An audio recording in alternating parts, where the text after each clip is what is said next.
Good afternoon, everybody. I'm so glad to see you here and welcome. My name is Lois Winter. I'm chairman of the York County Historical Committee, and we've been running a series of events for the 150th anniversary of the Civil War on the Peninsula. You are welcome to take one of these. These are free.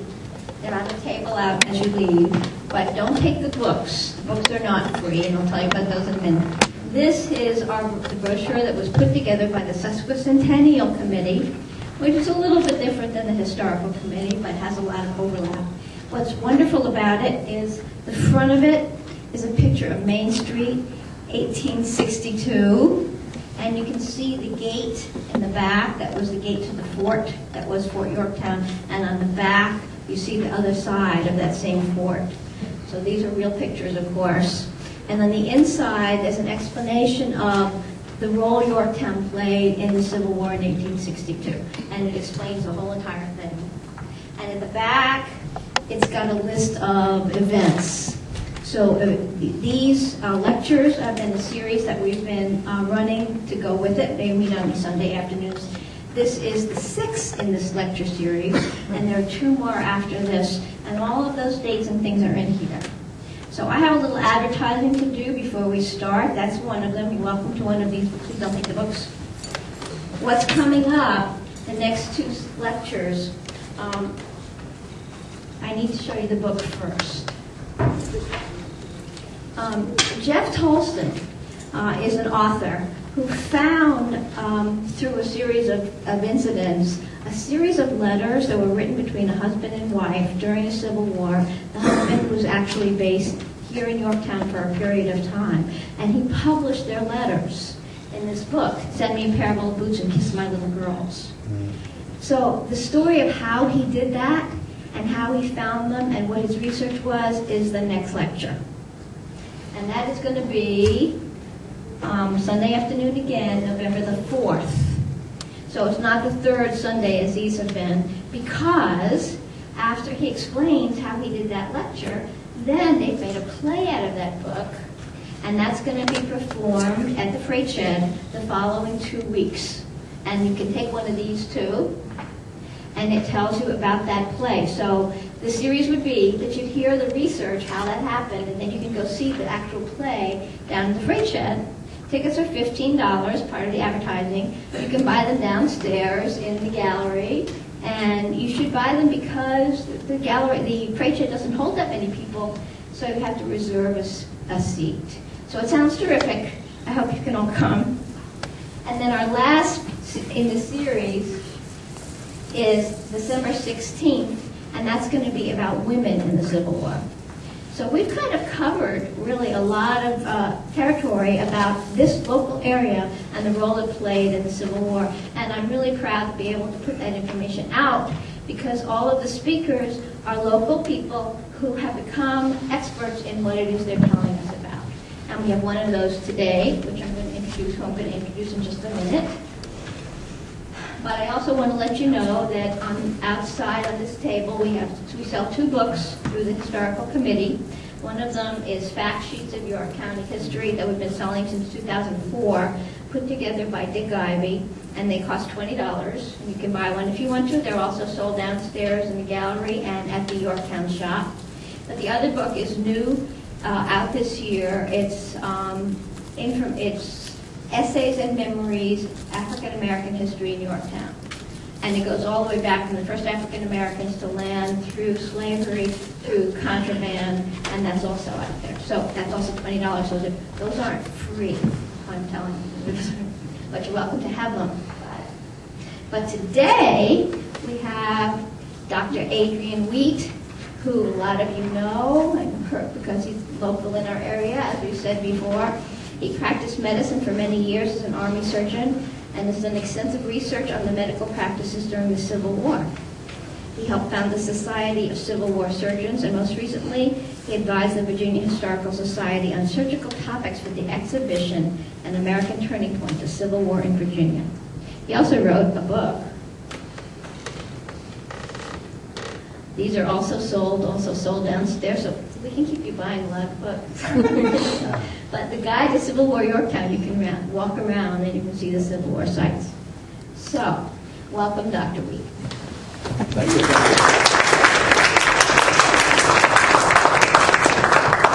Turn the lights out. Lavalier. Do you want to turn it down? 1710.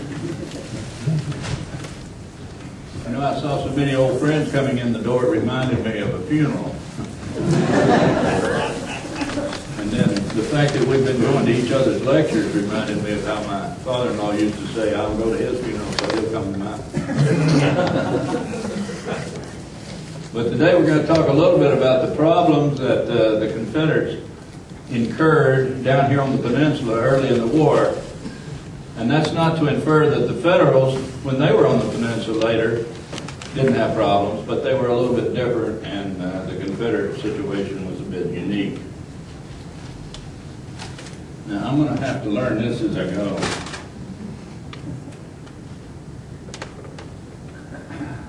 Go where? Oh, next. Okay, that's easy enough. That sounds good. Now, this picture is used to show you how most of the doctors down here probably didn't look.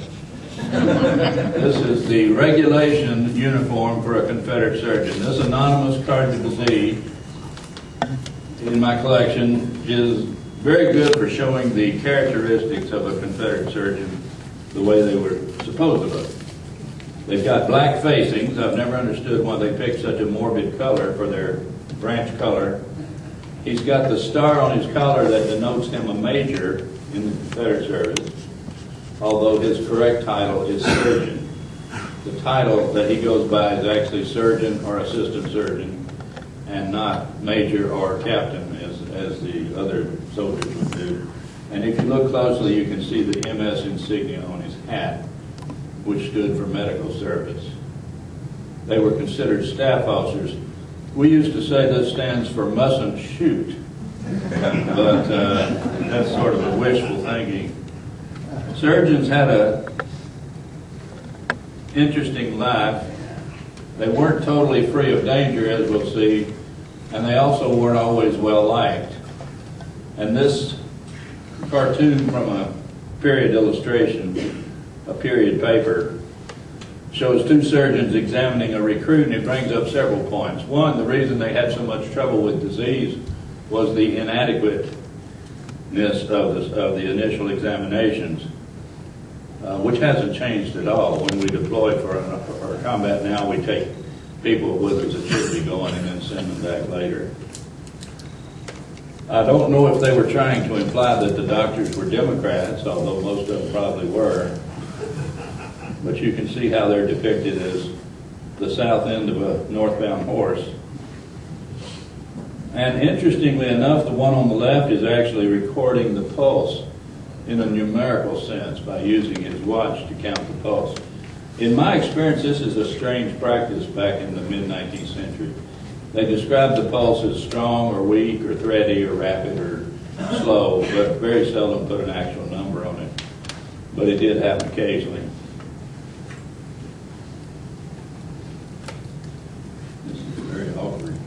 Now, the surgeon didn't operate in a vacuum or by himself. So this picture shows me as a surgeon. This is a much younger model, but this is approximately the medical staff for a regiment. And as you know, early in the war, about the time the Confederate Army would have been occupying the peninsula, the regiments were virtually full strength, 10 companies of 100 men each, or roughly 900 or 1,000 men. And each regiment would have been assigned 2 ambulance wagons, a surgeon, an assistant surgeon, the one that's seated and going through the medical chest, a hospital steward that you see going through the splint chest on the right, and then various enlisted men that were appointed to act as litter bearers or male nurses, usually designated with a red band on their hat or arm. So both in the field, in camp, and in battle, this was the team that was responsible for caring for the soldiers.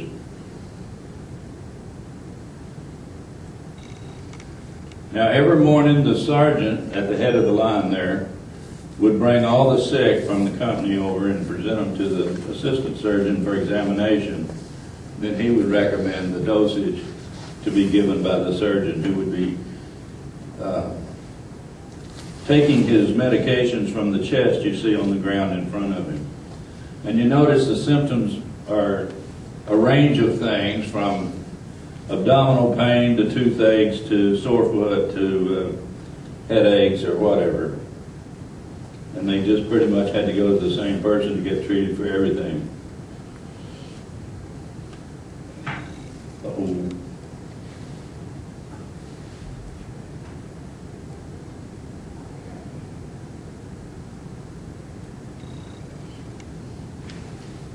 There we are up close. I'm sorry. Really? I'll have this down by the time we get through. When a battle happened, which does not pertain directly to the experience here, but just so you can see, this is the forward aid station, which has been converted to an ambulance depot. As the Confederate soldiers advanced, they would pick various sheltered areas like the rock wall and the base to the barn that you see to protect patients while they were administering first treatment or first aid. And you can tell by the hole through the wall of the barn that it was initially in the line of fire. As the battle moved on, then it became safe enough to bring ambulance wagons that far forward. And once the patient was stabilized, they could be put in an ambulance wagon and transported further back to the division level hospital where more definitive treatment could be done. The main thing they did was stop bleeding, administer something for pain, which was easy to do since opiates were quite plentiful and used for the proper indications.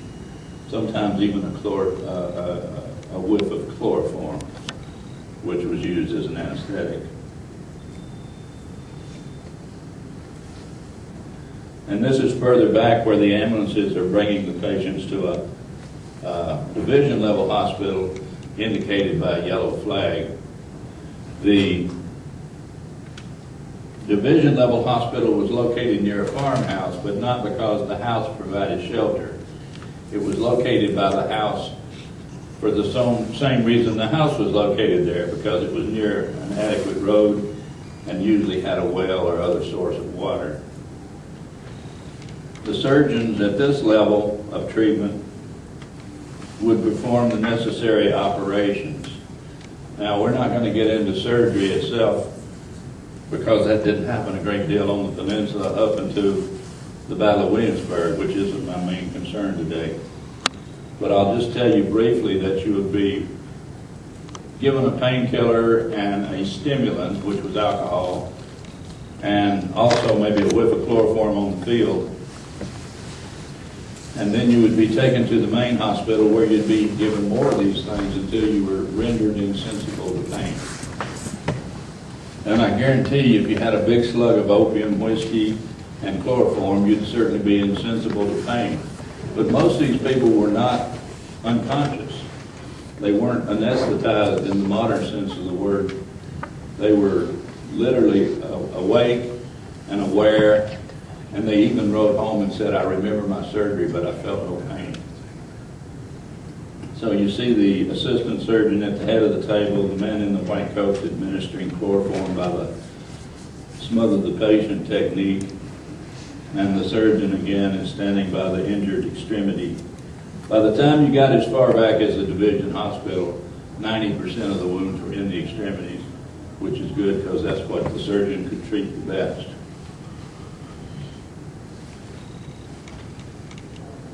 Okay, Yorktown, this is the only known illustration of Confederate Yorktown. It was in the Illustrated London News. It's the typical idyllic, pretty white tents on a pretty green field in a nice, neat town. Never true.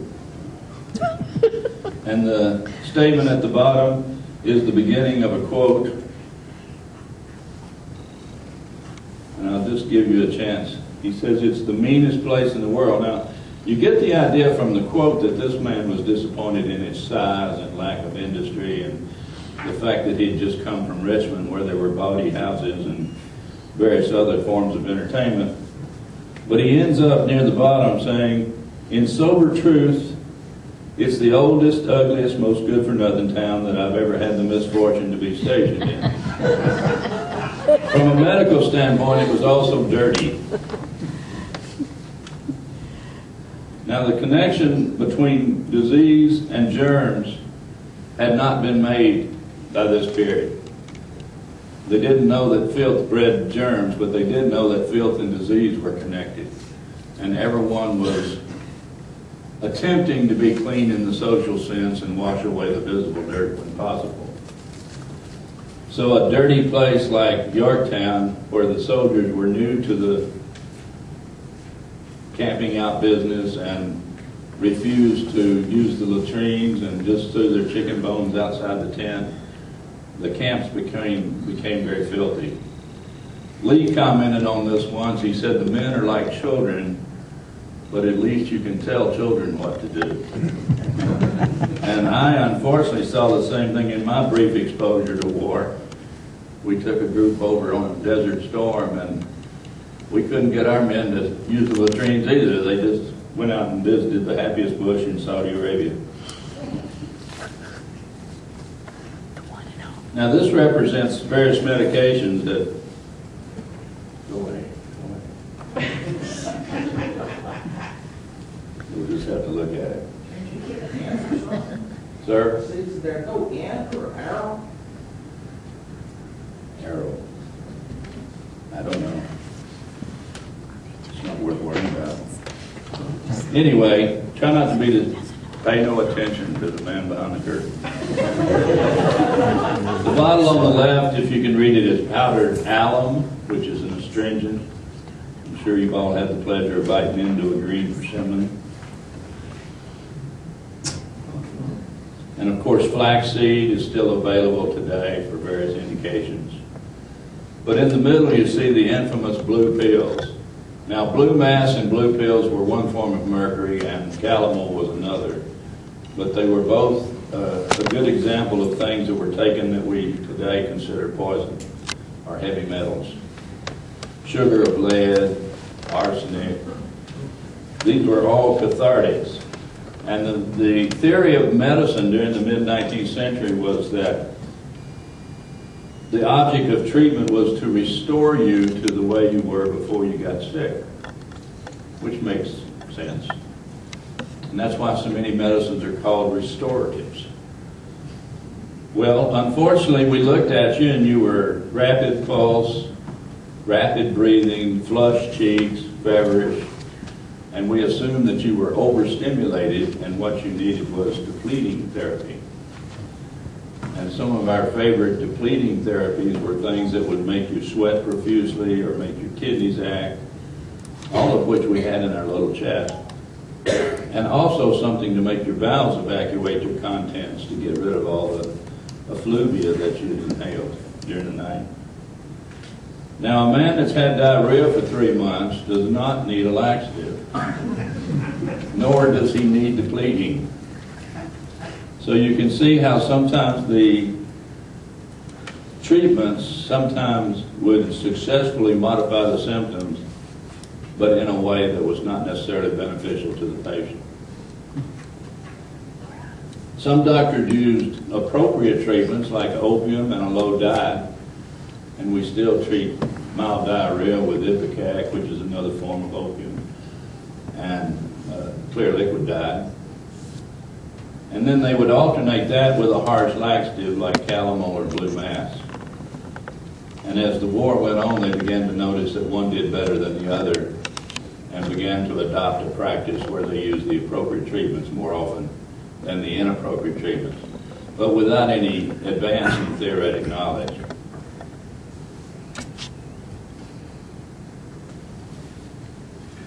There was one medication that actually treated a disease, and that was quinine, or intermittent fever as it was called. I saw a classification of diseases from a Confederate manual, and it had intermittent fever and continuous fevers, or malaria and everything else. But from the Confederate perspective, they could at least treat the malaria with quinine successfully. And of course, this area, as well as the rest of the southeastern coast of the United States, were endemic with malaria at that time. And quinine had been recently purified into its active alkaloid, quinine sulfate, because the cinchona bark had been used for centuries to treat intermittent fever, but the actual quinine sulfate was much more effective and predictable. Now, every silver lining has a dark cloud. We'll get to the dark cloud in a minute. The dark cloud was that they ran out of quinine. They also ran out of other medications. The Union blockade, which was not terribly effective the first year of the war, but eventually became more so, would keep some of these drastics out of the hands of Confederate doctors, which was a blessing. They actually had to turn to their botanical sources for similar but less harsh remedies. And Francis Porcher wrote a book called Resources of Southern Fields and Forests, which kind of went along with the theory of signatures, that plants in the region where you are will treat diseases that occur in that region, more so than other more foreign plants. But they would take the roots and bark and herbs or leaves or whatever part of the plant was medicinally valuable, grind it up into mortar and pestle, add water and roll it out into the consistency of Play-Doh, roll it into a pencil shape, and get the width by the pill towel, and then chop up how many segments on the pill towel they wanted to constitute the dose, and then roll it into a round ball. And that's the way they made pill mules.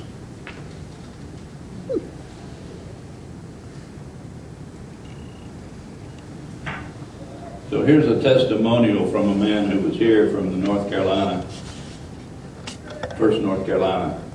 For some reason, one of the best regiments in the whole Confederate service came to Yorktown. The 1st North Carolina was a regiment in North Carolina that was the pet regiment of the government and was equipped the best. And as you know, if you know about local history, they wound up down at Bethel and played a big role down there. And they went by, they had the moniker first at Bethel and last at Appomattox or something. But this fellow's writing in July, and he says, "You never saw so much sickness in your life. There's 400 sick in our camp alone." And he goes on down and mentions the fact that the surgeons were gone home, which points out that the early war use of surgeons, in theory, there was a surgeon and assistant surgeon for each regiment. But every regiment didn't have the full complement. And even if they did, the surgeons had to occasionally take a break or were sick themselves.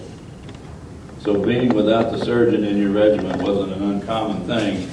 They would often take a physician who was in the ranks and appoint him acting surgeon, which was a pretty good trick because they paid him as a private and got a doctor's work out of him. But Dr. Hines, who you see on the left, was the surgeon of the regiment as well as the post surgeon and in charge of the Nelson House Hospital, which even at that time was the major hospital in Yorktown. And hospitals were very important because that was most of what the doctors had to give you that worked. Now this particular quote is just the opposite. This is from the Howitzer Battalion, and they write home, says the soldiers are in good health. And there's only 2 occupants to the Howitzer Hospital.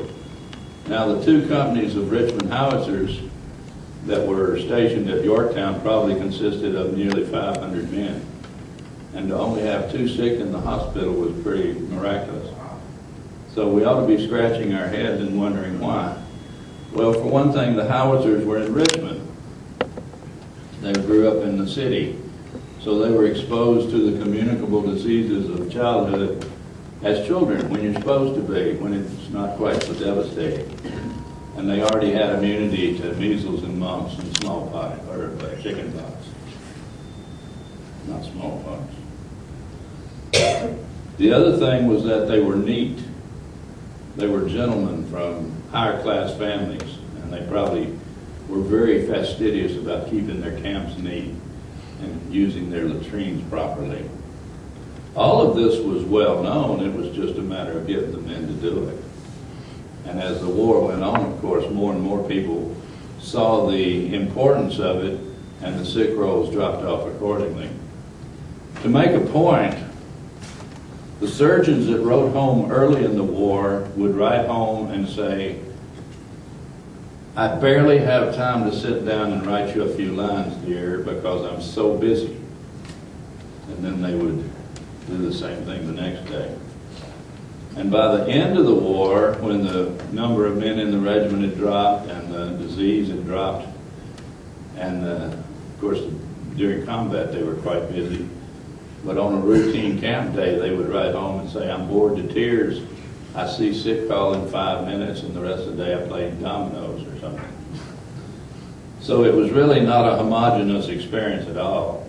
And the time that they were here at Yorktown, at least the Confederates, was early in the war when sickness, deaths from illness prevailed over deaths from combat by possibly as much as 15 to 1, which is very similar to the number, or the ratio in the Revolutionary War 80 years before. And that the other thing is the season. The season of disease is when it's warm and the flies and the mosquitoes are in strength. Of course, the flies land on the filth around camp and then land on your plate and cause you to get bacterial intestinal disorders. And the mosquitoes give you malaria if they're carrying it, which many of them did. The only malaria we see today is what they call airport malaria, where a mosquito gets on a jet in Egypt and gets off in Dulles and then flies down here, I guess. Or I guess we got so many troops over there now. Is there malaria in Afghanistan? I don't think even a mosquito would live in Afghanistan. Be like that crow that had to pack his own bag and fly over the valley. And then here's the dark cloud. This is where they ran out of quinine. He talks about not being able to get quinine to issue to the units. And you notice at the bottom he sends Dr. Hines to Richmond to try to get their supplies. Yorktown was very much a maturing theater. They sent troops here. They weren't all stationed at Yorktown. They were stationed throughout the Lower Peninsula. In fact, Magruder started his campaign of misinformation very early on by threatening Fort Monroe. He was trying to scare the 15,000 soldiers at Fort Monroe into thinking the 8,000 soldiers he had were going to attack them. And he succeeded, more or less. But as winter came on, they withdrew and decided to focus their defense primarily on Yorktown, which controlled the York River, to keep the Union Navy from being able to dash up to West Point and get close to Richmond.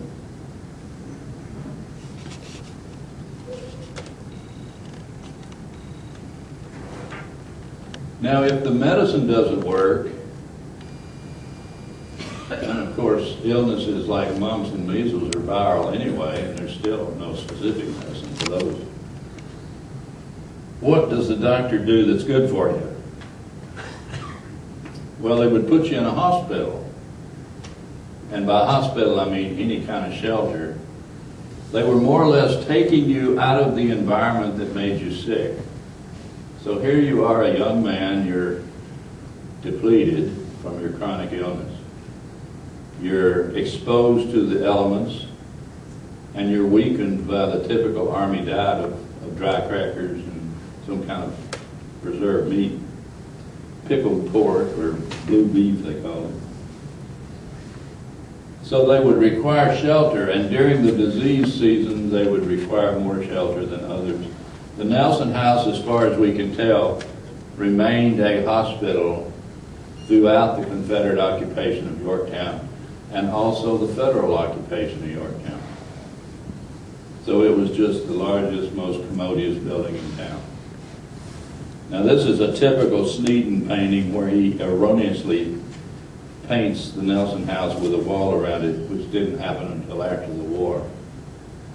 But he does show a red flag flying from the chimney, which some people say was used to indicate a hospital, especially in a combat zone. And he mentions that various other buildings have been used for hospital purposes.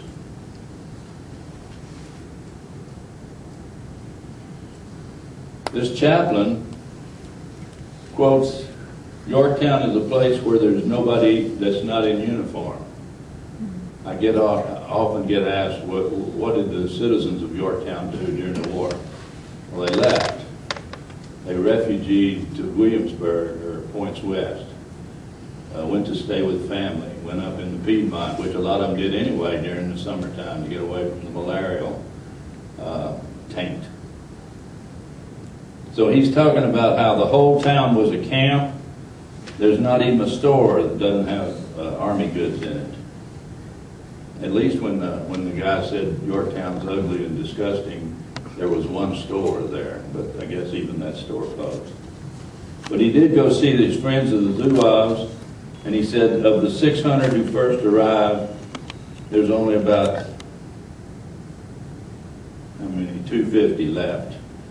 And another 80 of those were hardly fit for duty. So you can tell how devastating the disease actually was. And you frequently run into the fact that they sent people out to various outlying regions to get away from the disease influence of the city and the filth associated with the village of Yorktown.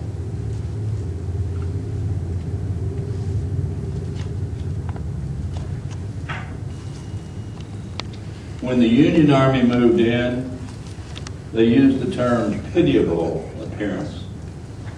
They thought it was the filthiest place they'd ever seen. They did tear most of the frame houses down. Now the Confederates did that because Yorktown was looked on as a tinderbox, and they didn't want to be in the midst of battling the Union fleet and the houses catch on fire and drive them away from their batteries. So prior to any action or contemplated action, they tore down most of the frame buildings. And they mentioned that there were only about 15 houses left. They also fired incendiary shells into town from the naval vessels and mentioned they could see them starting fires that way. These were hollow shells that were filled with naphthalene and petroleum and what used to be called Greek fire. And I think the Anderson house was, or the Ambler house was burned during one of those episodes. And then you see at the bottom the work, inside the works were dirty and filthy and filled with debris. So you can see the disease potential. Here they talk about the Nelson House being an extensive brick house and used as a hospital. And we could see the yellow flag floating. So Sneeden has a red flag and this guy says yellow flag, so it's a little bit confusing. The old church had been set apart as the quartermaster depot. I think a lot of people get the impression the church was used as a hospital, and it might have been at one time. But by the time the Confederates evacuated Yorktown and the Federals described the town, it had been most recently used as a quartermaster depot.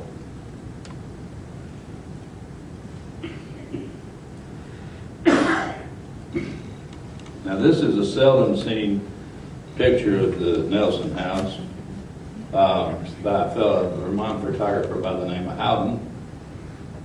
And you can see several things. To the left of the Nelson House, you can see the other original homes down the street. And most likely the house and the homes adjacent to it were all part of the Nelson House Hospital, as well as the outbuildings that you see on the right. Of course, on the extreme right of the picture is the old kitchen, which was detached from the house. But we have requisitions from Dr. Hines and then subsequently Dr. Leach. Yes, Dr. Leach. Nelson House Hospital eventually was run by Dr. Coffin and Dr. Leach. So you really had a choice. Dr. Coffin, by the way, was one of those jackass doctors who made everybody irritated. And when they evacuated Yorktown, he was reprimanded for leaving so many of the medical stores behind. And then later, up around Richmond, he was court-martialed for taking kickbacks for ambulance service.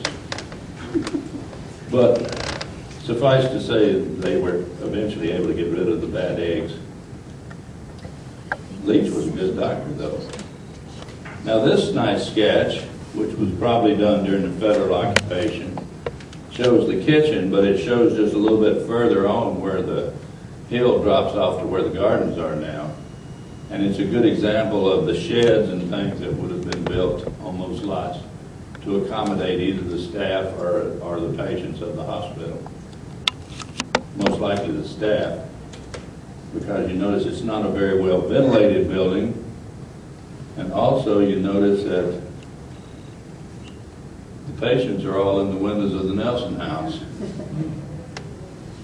Oh, incidentally, that well-known photograph of the Nelson House with the Shields House next to it, if you look at the high-resolution copy and blow it up enough, you can see the same thing, the patients in the window. This was a lot easier to make the point.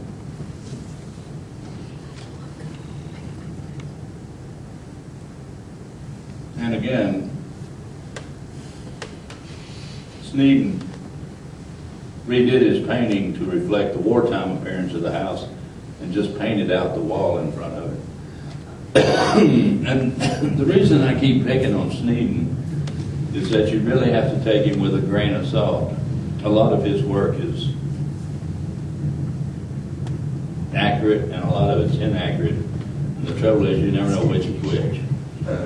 And I've noticed the trend in publishing today is that Sneeden's maps and drawings get used quite a bit to illustrate otherwise scholarly tomes.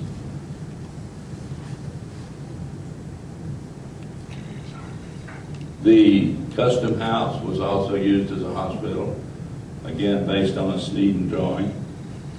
I wouldn't necessarily trust this, except I've seen a compiled service record slip in a soldier's record that says he was the hospital steward at the Custom House Hospital in Yorktown. And then you see at the bottom the Sneeden picture of the burned house next to the Custom House says the ruins of Magruder's headquarters. So again, from Miller's you get the impression that it's the Custom House that was Magruder's headquarters. My personal opinion, it was the large house next to the Custom House that burned. That was Magruder's headquarters. It makes more sense to me.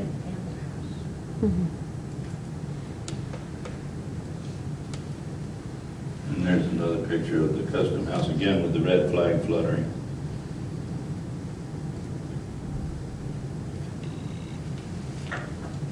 There was a lot of opinions about where to send things. Of course, the medical department, much like the U.S. Army Medical Department,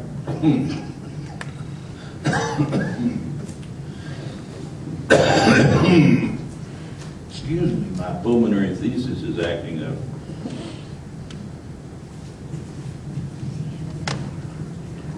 Thesis is a nice term. It's P-T-H-S-I-S.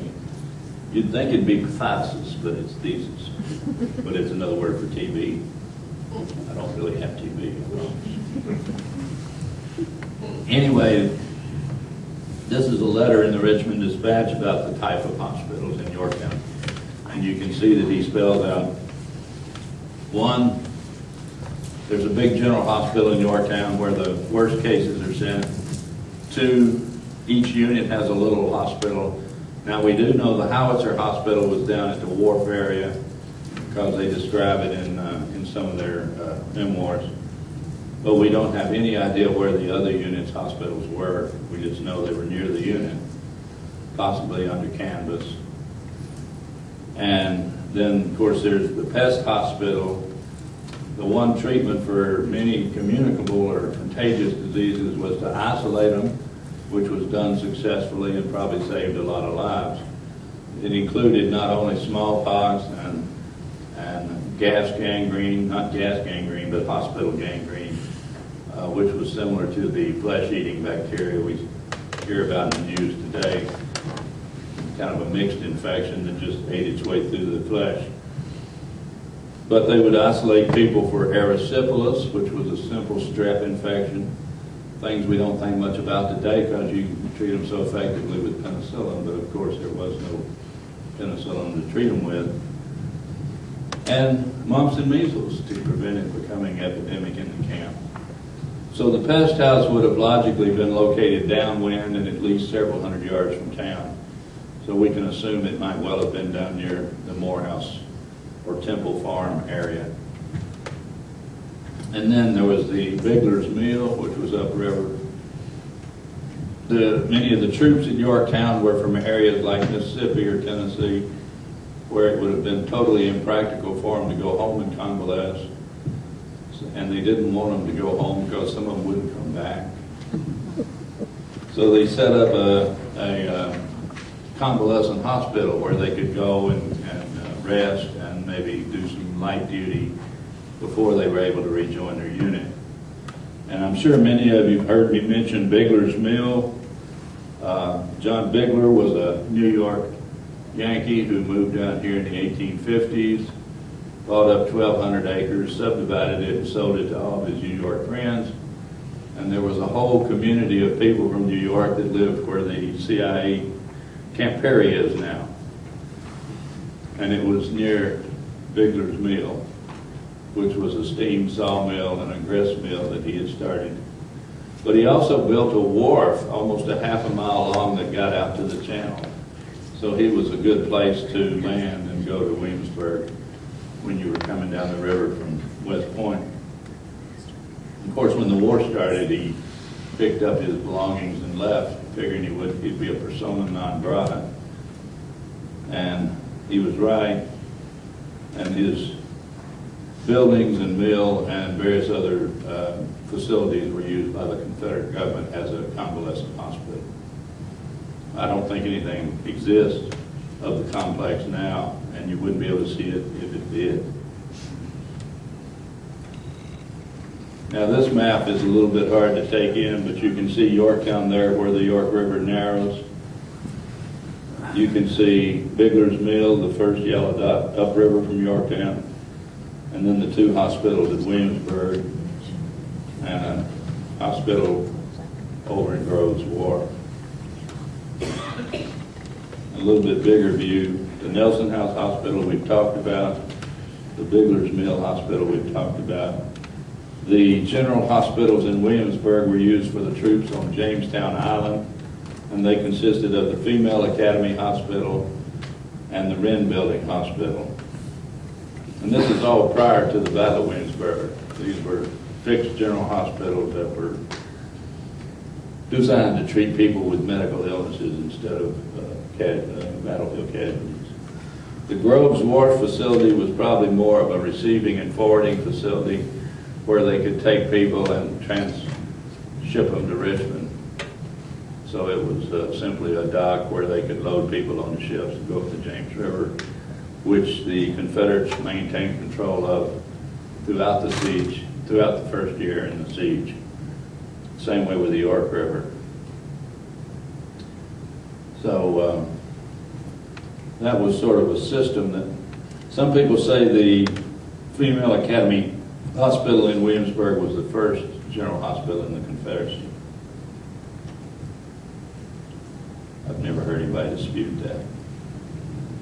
This is a picture of what's probably the Logan. It's a river steamship in the years just before the war, painted by a guy named Cranstone who visited Williamsburg and came down from West Point and landed at Biglersville and was nice enough to leave some watercolors for us.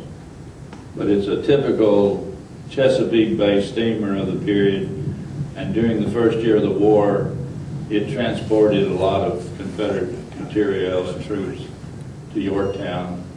And interestingly enough, it transported civilians that wanted to visit their soldiers in Yorktown.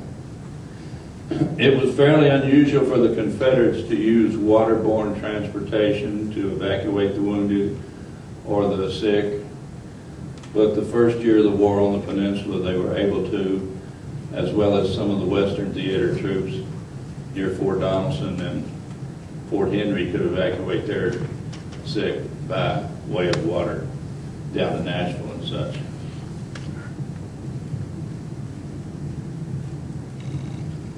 And of course the eventual, yes sir. Doc, would you adjust your mic just a little bit? Pull it away from your shirt. That's good. Oh, okay, good. Getting a little feedback. Here I am all adjusted. Maladjusted. We're still getting, I think. Okay. The eventual destination, of course, were the hospitals in some big city like Richmond.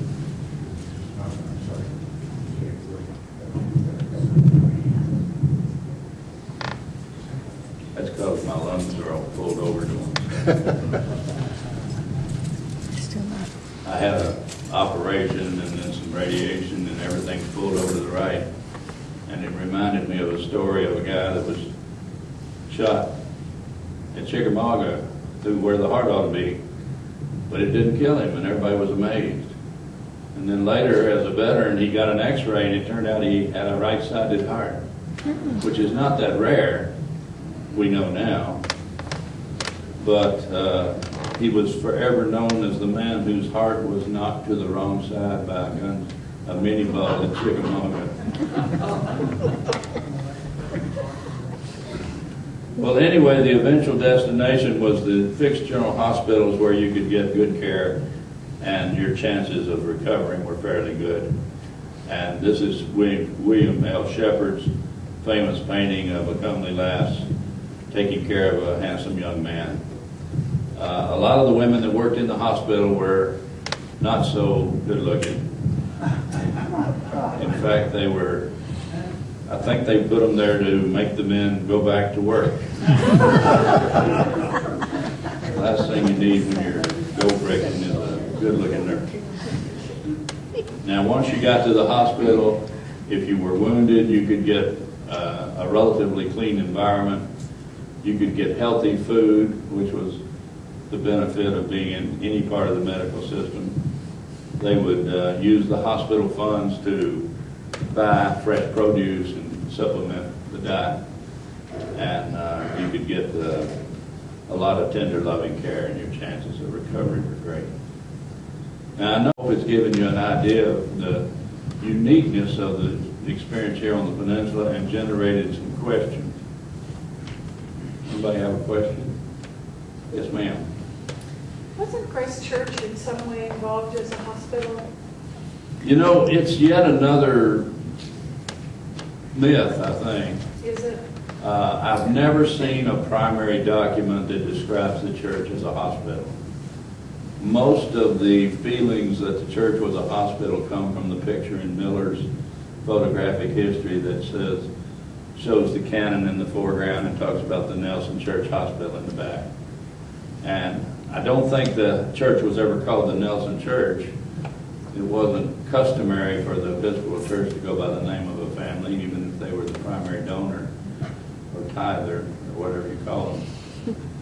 But I personally just think that's another misexample of Miller and his shoddy labeling. But I can't prove it. But you got the picture of the custom house that says Magruder's headquarters, which has led to a lot of misperception. And we've pretty well proven that one wrong. So I see no reason there aren't other mistakes in Miller's. Yeah, no. The guys at Brooklyn Parish Church in Williamsburg say that the church was used as a hospital during the Civil War. And have you seen anything about that? Or In Williamsburg? In Williamsburg. Well, every building in town was used as a hospital briefly after the Battle of Williamsburg. The Female Academy, which is where the reconstructed Capitol is now, and the Wren Building, of course, which is where it's always been, were the two main hospitals. There was one other smaller hospital that was located somewhere around Merchant Square. I think it was a black church, but yeah. So what was used as a general hospital for a year and what was used as a temporary hospital right after the battle are two different things. Yeah. Yes, ma'am. What about the adequacy of the medical staff? Did the Confederacy and the Union have difficulty maintaining the number of physicians and providing medical care that needed to be provided? Well, early on, they had inadequate numbers. I mean, there's two ways to look at that, numbers and quality. Quality was sort of a mixed bag. Medical education was in such a state that even if you did like the Confederates and required people to have an MD to be a commissioned surgeon, you didn't know what you were getting. There were schools where you could pay to go to lectures and not be tested and get an MD. So it depended on which school you went to, and they didn't get that specific. A lot of people did apprenticeships and were perfectly good doctors. A lot of people got an MD and didn't practice medicine, and a lot of people practiced without an MD. So it's really kind of hard. They did make an effort to weed out the bad ones successfully, and before they would promote somebody from assistant surgeon to surgeon, they would give them an Army examination to see how well they managed Army problems. But even those varied, depending on who was giving it. As far as numbers go, the first year of the war here at Yorktown, most people agreed that each regiment should have a surgeon and 2 assistant surgeons because of the tremendous sick call load. Kind of like what I alluded to when the doctor barely had time to ride home. North Carolina was one of the few states that paid for an extra assistant surgeon. The Confederate government would never approve. You know, old tight Jeff Davis wouldn't approve it. So North Carolina often appointed an assistant surgeon and paid him to go with their regiment so they'd have 2 assistant surgeons.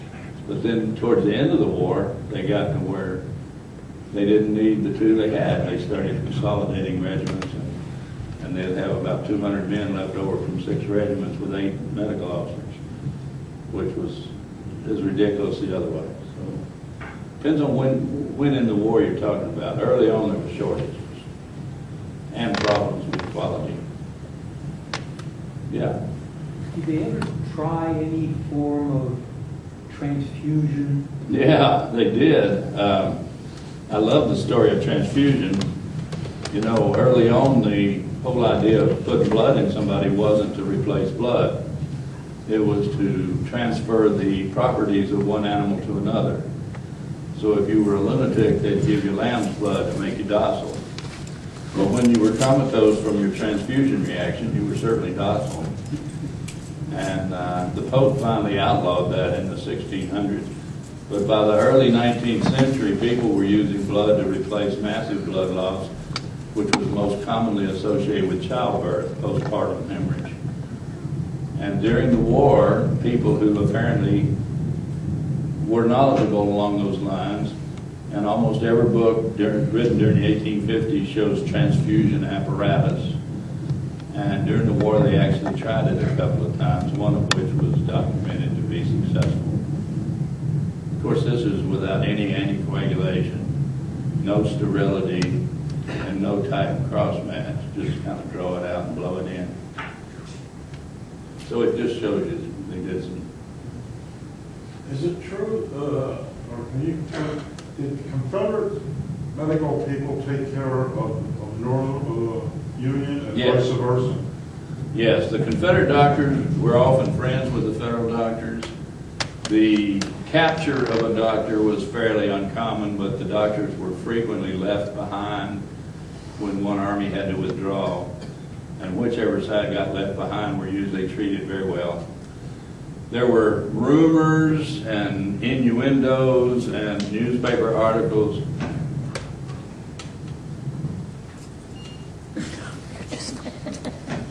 Oh, I thought you wanted me to shut up. This is what my wife does.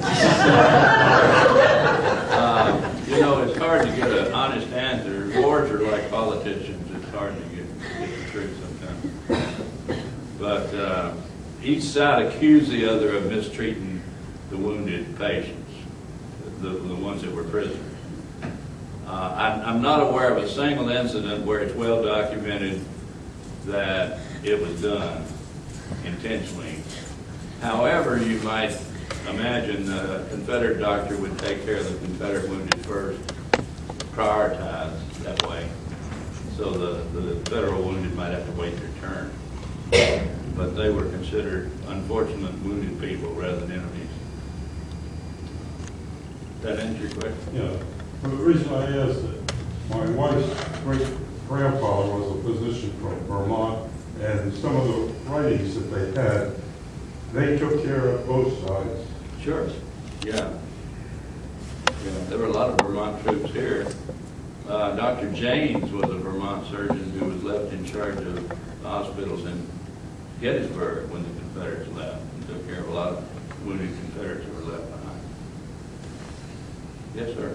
Have you ever heard any stories about the Waterview House being used as a hospital? I have not. I don't think it was, but I mean, that rumored to be blood stains on the floor that date back to the Civil War. yeah, that's something we run into quite a bit. Every old home has its blood stains. I was at the Hillsman House at Sailor's Creek, which is an original frame home that was used as a federal hospital. And we had a guy cut his finger and come over to the house for a bandage. So I asked him if he'd bleed on the floor for me. See if the blood stains indeed would be there the next year. They were gone. I don't think of blood as something that would necessarily, you know, it could be Stain of fine anything. floor. Yeah, it could be anything. But I see no reason to think that the Hillsman House was primarily an observation platform for the Battery No. 1 and a communication center. Which is the Hillsman House? Is that the one we call the Waterview House? Oh, no, I mean the Waterview House, yeah. The Fahrenheit House, right. But again, it's one of those unknown things, yeah, Lois. There are so many movies and theater productions of amputations, and I wonder how accurate that is and how common that is. Well, the movies like to show a certain amount of discomfort. It just raises the dramatic potential for the scene. If you remember in my brief remark addressing that, I said they were rendered insensible to pain but not totally asleep. So they might have talked, they might have moved about, they might have screamed and hollered for all I know. And a passerby could well interpret that as being awake. But the soldiers that bothered to write home about it said, I felt no pain. You know, when they took Jackson's arm off, he said the sound of the saw going through the bone was the sweetest music he had ever heard. Now, he must have been around a lot of bad musicians. But he was a little quirky anyway. Any questions over here? Y'all all been asleep. You know any data on the brick church down on Denby in Route 17? There was a church that was used as a... Oh, yeah, the brick church. It was used as a hospital by a cavalry unit that was picketing that area. Okay.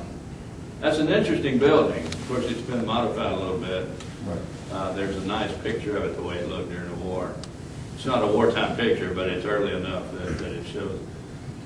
First of all, you can see where the bricks had been removed under the windows when the Federals used it for a stables, which they had a way of doing with Southern churches. I never figured out if that was just a convenience or a statement. But there was also a time when the church split back in the 1850s. It was before the war, at least. And there were two very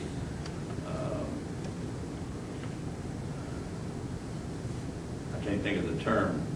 They felt very strongly about the different positions, and they were arguing this, and one of the ministers had an apoplectic fit and fell down and died right there in the church. And he's buried right out in the church cemetery. Yes? A lot of new innovations and things came out of the war. Were there many medically advances that came as a result of the war, or was it just pretty much? I think most of the war, or most of the improvements, were personal observation. You know, the average doctor saw 10 patients a week, and then during the war he saw several thousand a week. Not to mention that he also saw the same ones back. So he gradually was able to see what his treatments did and who did well and who didn't, and improved that way, even though there was no big advance in theoretic knowledge. A lot of the field sanitation and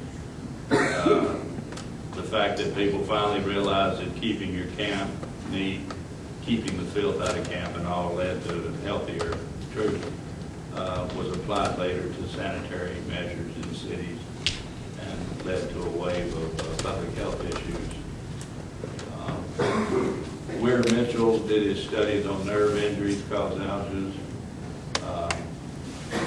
Almost everybody that had an amputation probably had causalgia, which is a very severe nerve pain when the nerve's not treated properly, and that's why most of them required opiates the rest of their life, which wasn't really addiction when it's for the appropriate reason, being chronic pain, in my opinion. But, so there were a number of advances, but it's hard to pin it down and say it wasn't some big flash of light type thing. Yeah. Didn't they really develop artificial limbs a lot more? Well, I don't think they invented artificial limbs, but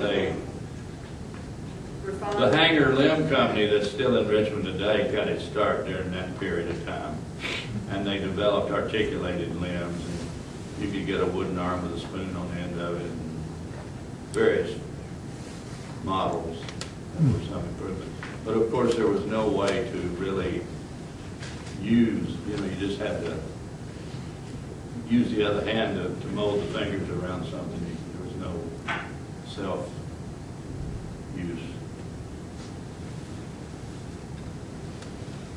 Were there any private hospitals? I mean, I know Sally Tompkins. Most private hospitals were eventually taken over by the Confederate government. And Sally Tompkins is a good example. She was at the hospital there on Main Street and was told that she had to be a commissioned officer to run it, and became a commissioned officer. There were private hospitals that took care of people. There were a lot of private homes that took soldiers in. It was a system that sort of was made up of anything that could be cobbled together, especially early in the war. But eventually they went to those large pavilion-style hospitals that were easier to keep track of the patients, and they were better ventilated, better drained, and they had access to, like the Chimborazo Hospital had its own canal boat that would go up to Goochland and pick up produce and various things that patients needed. Yes, yes. You refer to ventilation. Is it true that the doors at the Nelson House? Well, again, that's what I've always heard. People were familiar with the fact that ventilation was better than close confinement and appeared to have a beneficial effect on most diseases. And at the Nelson House, what he's talking about is if you look closely at the inner doors, there's circles that have been cut out and at some point put back in or replaced. And the stories we've heard is that that was done during the war so the doors could be closed and still maintain the cross ventilation. I've got a measuring stick called common sense that I measure things by, and it makes sense by the logic rule to me that might have been done. Can't think of any other reason to cut holes in the doors. But the Confederate government, when they published rules for hospitals, and again, these are large general hospitals, but they actually dictated how many cubic feet of air you needed per patient. And you couldn't count 10-foot ceilings. So you had to have, I think it was something like 860 cubic feet per patient. So if it was 10 feet high, you had to have something that multiplied out to 86 on the ground. Where was the opium acquired from? I'm not sure. They never seemed to run short. And they made efforts to grow poppies in the South, which was encouraged by the North because they saw overuse of opiates as a potential problem, which it was. You read about the women that worked in the hospitals chiding the doctor, saying, "Don't you think you've got the men sedated too much?" And he'd say, "No, I like to keep them comfortable." When it's one of the few things you have a treatment for that works, you tend to use it a lot. I don't know where they imported their morphine sulfate. I'm not aware of them being able to manufacture morphine sulfate, but of course they captured a lot of federal medical stores throughout the war.